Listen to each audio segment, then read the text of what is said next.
ওপৰহালিত সংঘটিত হ'ল দিন ডকাইতিৰ ঘটনা। দক্ষিণ কামৰূপত প্ৰায়ে সংঘটিত হৈ আহিছে চুৰি ডকাইতি কাণ্ড। এইবাৰ গাড়ীৰ গ্লাছ ভাঙি ডকাইতে লুটি নিলে নগদ ধন আৰু সোণ।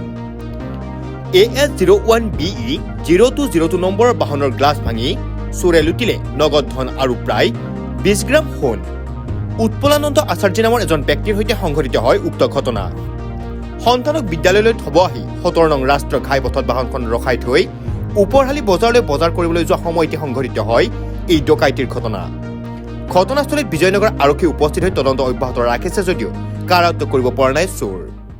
মই মোৰ ল'ৰাক স্কুলত থৈ মই আহি ইয়াতে গাড়ী ৰাখিলোঁ মোটামুটি 8:10 মানত। হয়, তাৰপিছতে মই আহি বজাৰ কৰিলোঁ। বজাৰ কৰি আহি মই যে চাওঁ মানে মই আধা ঘণ্টা 45 মিনিটমান লাগিছে বজাৰত। তাৰপিছত আহি যে চাওঁ মোৰ গ্লাছখন ভঙা আছে আৰু মোৰ ভিতৰত এটা মানে পাৰ্চ মানে বেগ থাকে, এইটো মানে তাত নথি-পত্ৰ টকা আৰু অলপ সোণা বস্তু আছিলে। সেই বেগটো মানে মই দেখা নাপাই মই হতভম্ব হ'লোঁ আৰু লগতে মই লগতে পুলিচক জনালোঁ।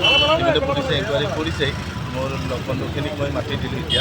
এতিয়া মই বিচাৰোঁ যে আগতে বোলে এনেকুৱা ইয়াতে কেইদিনমান আগতে ঘটিছে, মোৰ লগত মানুহজন আছেই, ফৰ্চুনাৰ ভাঙি কিনে মানে লৈ গৈছে।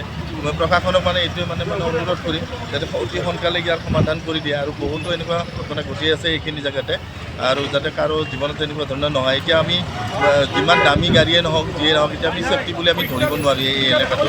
আৰু মই যে কাৰো লগত যদি এনেকুৱা ঘটনা নহয় তাৰ বাবে মই বাৰ অনুৰোধ কৰিম। কিমানমান টকা লৈ গৈছে বাৰু? এনেই মোৰ মোটামুটি 10,000 অলপ ওপৰত আছিলে আৰু লগতে সোণো নিছে নেকি? সোণ 20 গ্ৰামমান নিছে। 20 গ্ৰামমান নিছে। আৰু যিহেতুকে আপুনি গ্ৰহৰ লগত জড়িত, গ্ৰহৰত্নও নিছে নেকি কিবা? ৰতন না বেগ, সেইটো বেগ মই অনা নাছিলোঁ।